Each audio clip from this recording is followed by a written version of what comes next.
Kapolda Sulawesi Selatan Irjen Setio Budi Mumpuni memimpin apel pasukan siaga bencana di lapangan upacara Mapolda Sulawesi Selatan. Kapolda mengatakan Polri perlu mengantisipasi keadaan cuaca yang berubah. Kondisi cuaca kini cenderung berubah secara ekstrim seperti hujan lebat, angin kencang, tanah longsor, dan banjir. Peran Polri pun dituntut mengantisipasi dan mempersiapkan diri.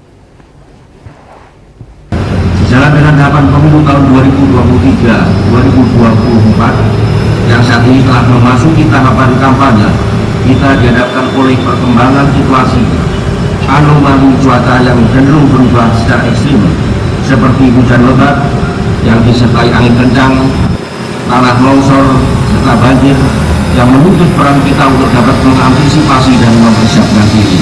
Sebagaimana kita ketahui bahwa selain antisipasi bencana alam, pada bulan Desember ini kita akan menghadapi operasi lilin 2023, pengamanan hari raya Natal dan tahun baru 2024, sehingga menuntut kita semua untuk dapat lebih maksimal dalam menjalankan tugas.